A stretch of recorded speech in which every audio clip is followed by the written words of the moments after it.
কবি কবি চেহারা, কাঁধেতে ঝোলানো ব্যাগ, মুছে যাবে অমলের নামটা। একটা কবিতা তার হয়নি কোথাও ছাপা, পেল না সে প্রতিভার দামটা। কফি হাউজের আড্ডার এই গানটার যেন একটা মিল আছে নেইমারের সঙ্গে।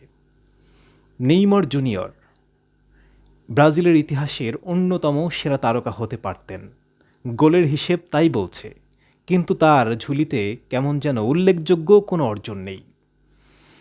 সম্প্রতি তিনি চোটের সঙ্গে লড়াই করতে করতে ক্লান্ত। বিশ্বকাপ দলে নেইমার জায়গা পাবেন কিনা সেটাও এখন সন্দিহান।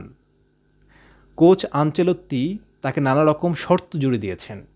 তার মাঝেই রবিনহো জুনিয়রকে আঘাত করে তিনি আবার আলোচনায়।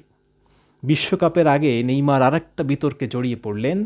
সব মিলিয়ে নেইমার যেন এক রূপকথার গল্পের দুঃখের রাজপুত্র, যার দুঃখ বেদনা শেষ হচ্ছে না। উল্টো নিজের উদ্ভট আচরণের কারণে তিনি বারবার বিতর্কিত হচ্ছেন। করোনার মধ্যে পার্টি করে তিনি সমালোচিত হয়েছিলেন। তারপর ফুটবল না খেলে পোকার গেম খেলে তিনি সমালোচিত হয়েছেন। তার এরকম অনেক কাণ্ড আছে। যদিও কাফু দাবি করেছেন নেইমার হচ্ছে মেসি এবং রোনালদোর চেয়েও টেকটিক্যালি খুব ভালো প্লেয়ার।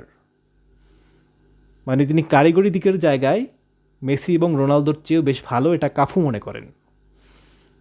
যে নেইমারের এই হাল, তিনি এখন বিশ্বকাপ দলে জায়গা পাবেন কিনা সেটা নিয়ে ভাবতে হচ্ছে। অথচ নেইমারের থাকার কথা ছিল বিশ্বকাপের অপরিহার্য। মানে 11 জনের দল হলে প্রথম জন থাকবে নেইমার, তারপর বাকি সিদ্ধান্ত হবে।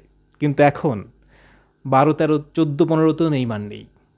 এই হচ্ছে কাণ্ড। তার মধ্যে তিনি মেজাজ হারিয়ে মারধর করে ক্যাচাল করে আরেকটা বিতর্কে পড়েছেন।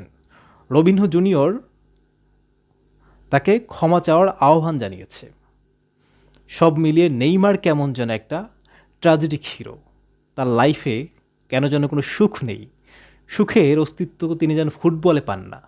ফুটবলের বরপুত্র হওয়ার কথা যার, তিনি এখন একটা বিতর্কিত নাম, অপেক্ষমান তালিকায় থাকা নেইমার।